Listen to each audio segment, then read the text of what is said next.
Hello दोस्तों, I am मानविका hair.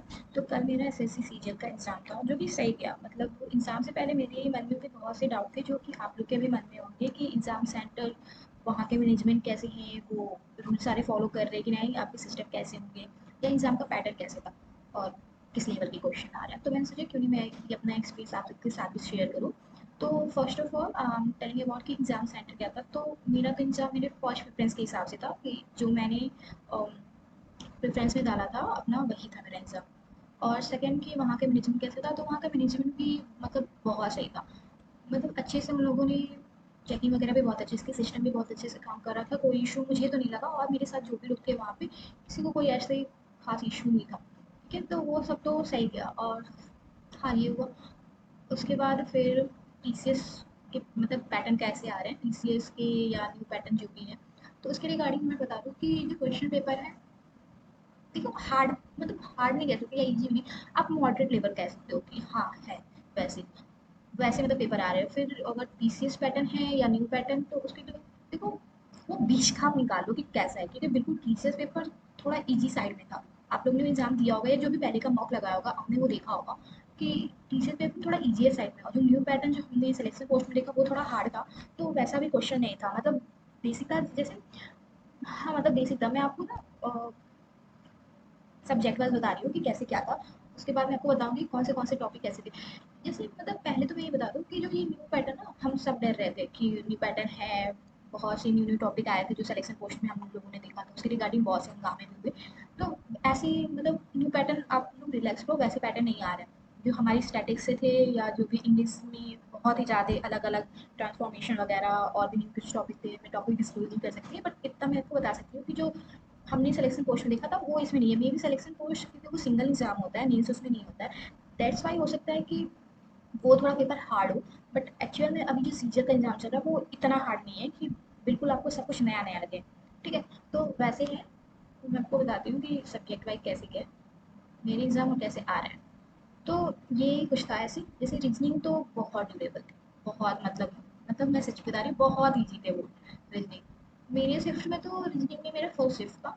तो reasoning में ब्लड रिलेशन के थोड़े क्वेश्चन थे। बाकी मैं आपको हम बता नहीं सकती, लेकिन हाँ, लेकिन सब इजी थे। और आप आराम से ड्यूरेबल थे, आप आराम से 25 कर सकते हो। मैंने 24 किया क्योंकि उसमें एक एनालॉजी का क्वेश्चन था, मुझे वो एग्जैक्ट उसका मतलब नहीं समझ में आ रहा था, इसलिए मैंने उसको सोचा माइनस मार्किंग से अच्छा एक छोड़ दो, not an issue. Okay, and then quant quant calculator तो है, सच में है बहुत ही कैलकुलेटिव। देखो मतलब मेरे शिफ्ट में तो मुझे लग रहा है 2 क्वेश्चन या 3 क्वेश्चन होंगे जो एडवांस होंगे, उसके अलावा नहीं। बाकी सब के सब आपके अर्थमेटिक पे थे। और अर्थमेटिक पे भी जो कैलकुलेटिव वाले चैप्टर है ना, CISI, इस पे ज़्यादा क्वेश्चन थे, प्रॉफिट लॉस। तो इस वाले से बहुत ज़्यादा क्वेश्चन आ रहे हैं। अर्थमेटिक पे प्रैक्टिस खूब करो आप, मतलब मेरा तो यही एडवाइस है, ताकि मॉडरेट लेवल पे आ रहा है। We can't say it's easy क्योंकि आपको समझ में आ रहा है वो, बट कैलकुलेटिव है, आपके टाइम टेकिंग तो है वो बहुत ज़्यादा।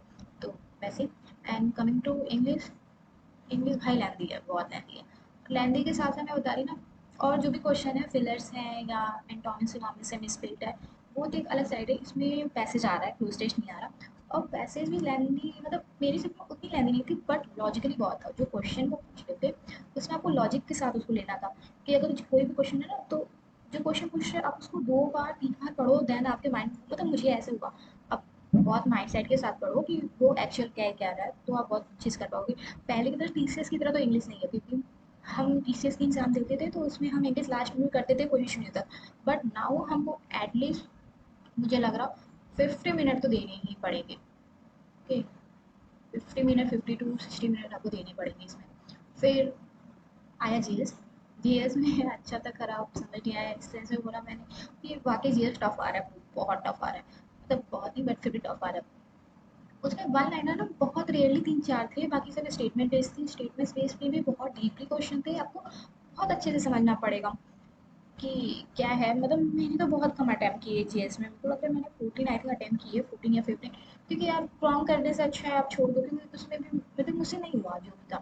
तो वैसे जीएस टफ आ रहा है, आपको ज़्यादा स्पेशल ध्यान देने की ज़रूरत है उसमें। बस यही था। और फिर कि कि what next, which topic you need to be focus. So quant में आप अर्थमेटिक फोकस करो। देखो, अब बिल्कुल अब एडवांस छोड़ मत देना, क्योंकि वी डोंट नो, ऐसा तो कुछ है नहीं कि एडवांस बोला गया कि नहीं आएगा, फर्दर शिफ्ट में आ सकता है, तो आप बिल्कुल मत छोड़ो। बट हाँ, जो अर्थमेटिक में कैलकुलेटिव वाले टॉपिक हैं आप उसको बहुत अच्छे से करके जाओ, वो बहुत ज़रूरी है। और इंग्लिश में भी आप पैसेज है तो पैसेज को आप रेगुलर बेसिस पे प्रैक्टिस करो कि कैसे उसको सॉल्व करें, वो सही रहेगा। और बाकी जीएस है, जीएस में भी आपको ध्यान तो देना पड़ेगा यार, आप ऐसे तो छोड़ नहीं सकते क्योंकि कंपटीशन बहुत हाई है।